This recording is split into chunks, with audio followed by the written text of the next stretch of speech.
E P ജയരാജന്റെ ആത്മകഥാ വിവാദം രാഷ്ട്രീയ ചർച്ചയാകുന്നതിനിടെ CPM സംസ്ഥാന സെക്രട്ടേറിയറ്റ് യോഗം തുടരുകയാണ്. രാവിലെ യോഗത്തിൽ പങ്കെടുത്ത ഇ പി ജയരാജൻ അല്പസമയം മുമ്പ് AKG സെന്ററിൽ നിന്ന് പുറത്തേക്കിറങ്ങി.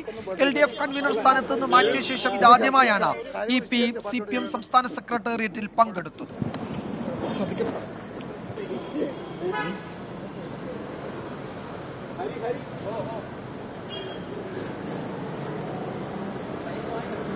പ്രതികരിക്കാതെ ഞാൻ എന്ത് കൊടുക്കും?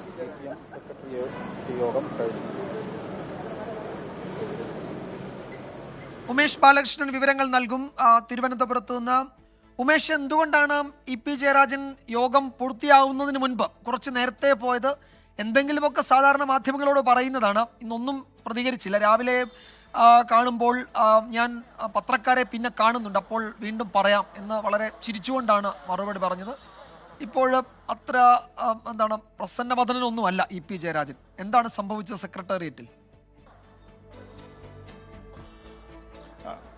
വിജയകുമാർ, ഇന്ന് രാവിലെ റെയിൽവേ സ്റ്റേഷനിൽ എത്തുമ്പോൾ ഉണ്ടായിരുന്ന മുഖഭാവമോ അല്ലെങ്കിൽ ആ ഒരു നിലപാടോ ആയിരുന്നില്ല സെക്രട്ടേറിയറ്റിൽ നിന്ന് നേരത്തെ ഇറങ്ങിപ്പോയ ഇ പിയുടെ മുഖത്ത് നിന്ന് വായിക്കാൻ കഴിഞ്ഞത്. എന്തായാലും ഇ പി തന്റെ നിലപാട്, അതായത് തന്റെ ആത്മകഥയുമായി ബന്ധപ്പെട്ട് പുറത്തുവന്ന വിവരങ്ങൾ അത് താൻ എഴുതിയതല്ല, അതിൽ ഗൂഢാലോചനയുണ്ട്, അതുമായി ബന്ധപ്പെട്ട് വിശദമായ അന്വേഷണം നടത്തണമെന്ന് ആവശ്യപ്പെട്ട് പോലീസിന് പരാതി നൽകിയിട്ടുണ്ട്. തനിക്കെതിരെയും പാർട്ടിക്കെതിരെയും നടന്ന ഗൂഢാലോചനയാണ് അത് എന്നുള്ള മുൻ നിലപാട് കഴിഞ്ഞ 2 ദിവസമായി ആവർത്തിക്കുന്ന അതേ നിലപാട് ഇന്ന് സെക്രട്ടേറിയറ്റിന് മുന്നിലും ആവർത്തിച്ചു. എന്തായാലും അതിൽ കൂടുതൽ ചർച്ചകൾ നടന്നിട്ടില്ല എന്നാണ് ലഭിക്കുന്ന വിവരം. എന്തായാലും സെക്രട്ടേറിയറ്റ് ഇപ്പോഴും തുടരുകയാണ്. സെക്രട്ടേറിയറ്റ് തീരുന്നതിന് മുൻപ് ഇ പി ഇവിടെ നിന്ന് ഇറങ്ങി. അദ്ദേഹം ഇറങ്ങിയതിൽ മറ്റ് അസ്വാഭാവികതയില്ല എന്നുള്ളതാണ് ഇപ്പോൾ അറിയാൻ കഴിയുന്നത്. കാരണം മുഖ്യമന്ത്രിയും മുഹമ്മദ് റിയാസും എല്ലാം നേരത്തെ തന്നെ അവരുടെ പ്രത്യേക ആവശ്യങ്ങളുള്ളതിനാൽ നേരത്തെ ഇറങ്ങി. തനിക്കും ചില ആവശ്യങ്ങളുണ്ട് എന്നുള്ള വിവരമാണ് അദ്ദേഹം അനൗദ്യോഗികമായി പറയുന്നത്. എന്തായാലും തുടർ വിവരങ്ങൾ ഇനി വരാനുണ്ട്. സെക്രട്ടേറിയറ്റ് ഇപ്പോഴും അവസാനിച്ചിട്ടില്ല. എന്തായാലും വിഷയത്തിൽ തന്റെ നിലപാട് കഴിഞ്ഞ ദിവസങ്ങളിൽ പറഞ്ഞ അതേ നിലപാട് സെക്രട്ടേറിയറ്റിന് മുന്നിൽ ആവർത്തിക്കുകയാണ് ഇ പി ചെയ്തത്. പക്ഷേ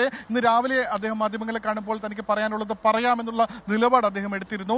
പക്ഷേ ഇന്ന് പുറത്തിറങ്ങുമ്പോൾ, സെക്രട്ടേറിയറ്റ് കഴിഞ്ഞ് പുറത്തിറങ്ങുമ്പോൾ അദ്ദേഹം ഒരു വാക്ക് പോലും വേണ്ടിയില്ല.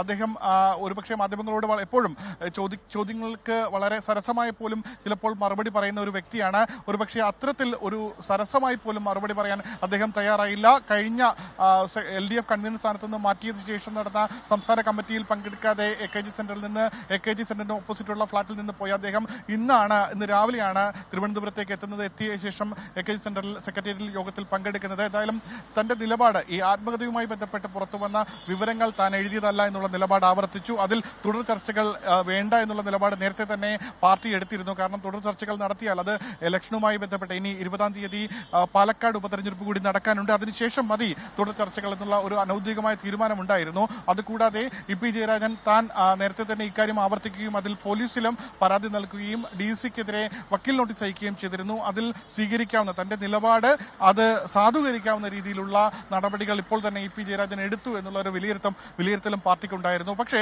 തുടർ ചർച്ചകൾ തന്റെ കാര്യങ്ങൾ വിശദീകരിച്ചപ്പോൾ സെക്രട്ടേറിയറ്റ് അംഗങ്ങൾ എന്ത് നിലപാട് സ്വീകരിച്ചു എന്നുള്ളതാണ് ഇനി അറിയേണ്ടത്. എന്തായാലും സെക്രട്ടേറിയറ്റ് ഇതുവരെ അവസാനിച്ചില്ല. അതിനുശേഷം മാത്രമേ അക്കാര്യത്തിൽ ഒരു വ്യക്തത ലഭിക്കുകയുള്ളൂ. വിജയകുമാർ. യെസ്, CPM സംസ്ഥാന സെക്രട്ടേറിയറ്റ് തുടരുകയാണ്. യോഗം അവസാനിക്കുന്നതിന് മുൻപ് ഇ പി ജയരാജൻ പുറത്തേക്ക് പോയി. ഇന്നലെയും മിനിഞ്ഞാന്നുമായി മാധ്യമങ്ങളോട് പറഞ്ഞ കാര്യങ്ങൾ, ഇതൊരു ഗൂഢാലോചനയാണ്, നിയമ നടപടി സ്വീകരിക്കുന്നുണ്ട്, അത് പോലീസിൽ DGPക്ക് പരാതി നൽകിയിട്ടുണ്ട്, രവി DCക്ക് വക്കീൽ നോട്ടീസ് അയച്ചിട്ടുണ്ട് തുടങ്ങിയ കാര്യങ്ങൾ ഇന്ന് സെക്രട്ടേറിയറ്റിനെയും അറിയിച്ചിട്ടുണ്ട്. എന്താണ് CPM സംസ്ഥാന സെക്രട്ടേറിയറ്റിന്റെ പ്രതികരണം എന്നതടക്കം ഇനി അറിയേണ്ടതുണ്ട്. ഒരുപക്ഷെ കൂടുതൽ ചർച്ചകൾ പാലക്കാട് തെരഞ്ഞെടുപ്പ് കൂടി കഴിഞ്ഞ ശേഷമേ പാർട്ടി തലത്തിൽ നടക്കൂ എന്നാണ് ഞങ്ങളുടെ തിരുവനന്തപുരം ബ്യൂറോ റിപ്പോർട്ട് ചെയ്തത്. ഉമേഷ് ബാലകൃഷ്ണനാണ് വിവരങ്ങൾ നൽകിയത്.